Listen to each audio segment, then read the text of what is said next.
In this module, we will read about the third king of the Gupta dynasty, and that is Chandragupta II.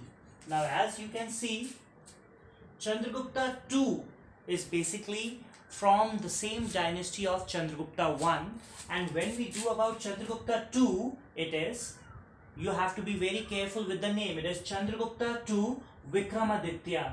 That means he is basically the grandson of Chandragupta I in the Gupta dynasty. He is Samudragupta's son, and he was given this title of Sakari. What was the reason why he was given this particular title? That we will be doing in this particular chapter's description. Next is, just like his father, he also issued various different coins in gold, and they were very similar to that of his father. What was the striking difference between these two different coins of different eras or dynasty kings? That we'll do. And later, after him, his empire, he was taken over by Kumaragupta. He was succeeded by Kumaragupta. So this is what we will be doing in this particular module. So here we see Chandragupta inscription mentioned that Chandragupta II succeeded his father. The Gupta inscriptions mention basically about Chandragupta II that he took over the kingdom after his father Samudragupta, and he inherited the military genius which his father had. His father was a superb warrior, as I told you earlier. He was compared to Napoleon as well as Alexander. So over here we can say he has got that particular trait in genes, and he inherited it from his father, and he extended the Gupta empire by his own conquests to an even bigger and a greater area. He annexed the territories of Sakas of Malwa, Gujarat and Saurashtra. So these Sakas of Malwa, Gujarat, Saurashtra, when they were included in his kingdom, their empire, so the one who defeats the Sakas is known as Sakari. Sakari means the conqueror of Sakas. So this is basically, Sakas is basically the title, through them that he has got this title Sakari, which means one who defeats or who is conqueror of the Sakas.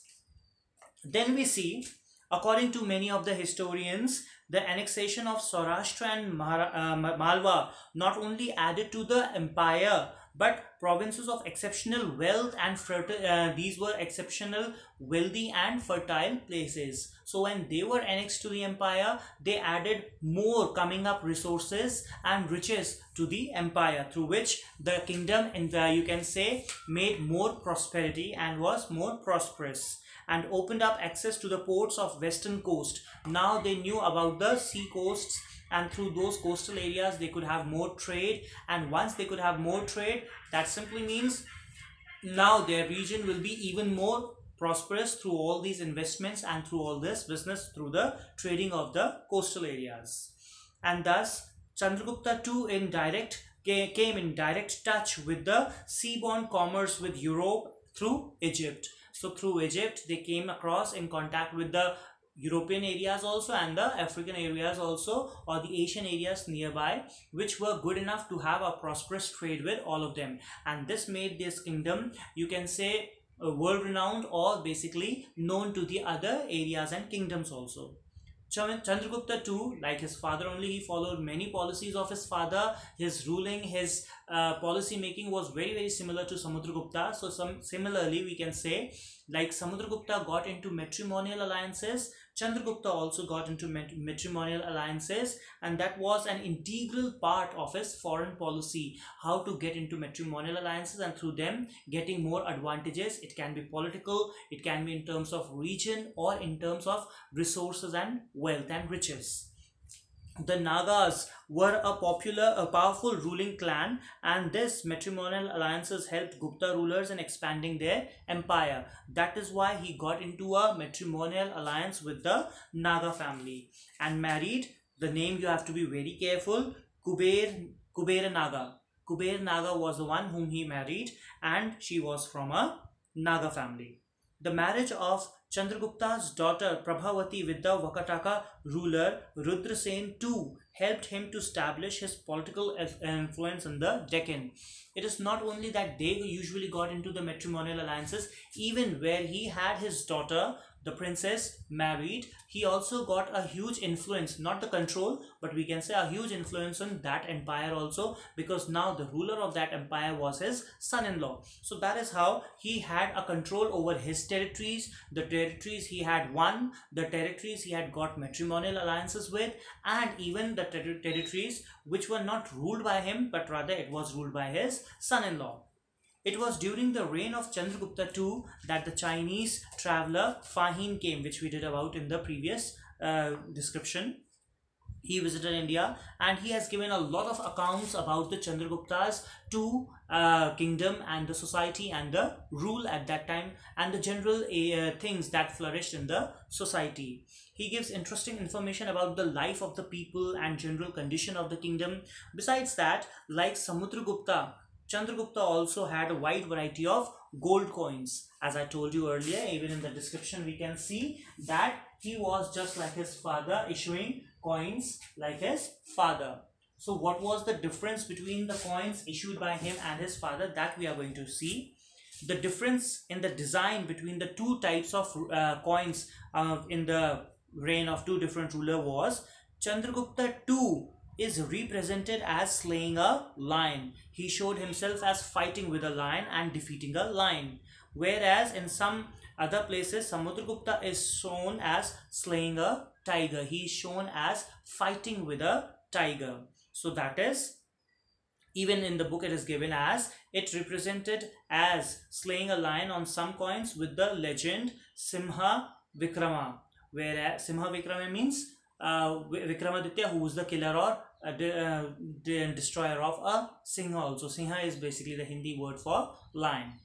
Next we see in many of his kings, Chandragupta's too has the title which is also mentioned in the name, you can say it is given Vikramaditya. Vikramaditya is one of the title he took along with Sakari, which was obviously the title given to him for his conquests over Sakas. His court is said to have adorned by 9 gems, and among those 9 gems, one of them is very common, you must be knowing, and that is Kalidas. Along with Kalidas, there are 2 other names you can remember. They are Varhamira, Vrahamihira and Amar Simha. So these are the 3 different people that can be named or remembered out of the 9 people, those who were in his court. Later onwards, after him, his empire was succeeded by Kumargupta, and Kumargupta was during his Kumargupta's reign, that is Hunas, a barbarian tribe of Central Asia invaded India, and this was the first time when Hunas came from Central Asia and you can say in a way attacked India. At that time of next attack, the crown prince Skandagupta had ascended the throne. When they first attacked India, it was during the time of Kumargupta. But the next time when they came, it was during the reign of Skandagupta, who was the ruler at that time, among the Gupta dynasty only, you can say. And he had had a crushing defeat over them. After that, Hunas never decided to attack the Indian territory, and that was for next 50 years. The threat of Hunas were almost gone, or you can say it was done with. So that is how Skandagupta was also one of the great warrior kings also of the Gupta dynasty. So here we are not going to do in detail about Kumargupta or Skandagupta. We are just going to do about 3 important or initial kings, that is Chandragupta I, Samudragupta, and Chandragupta II Vikramaditya. So this is about the 3 important rulers of Gupta dynasty.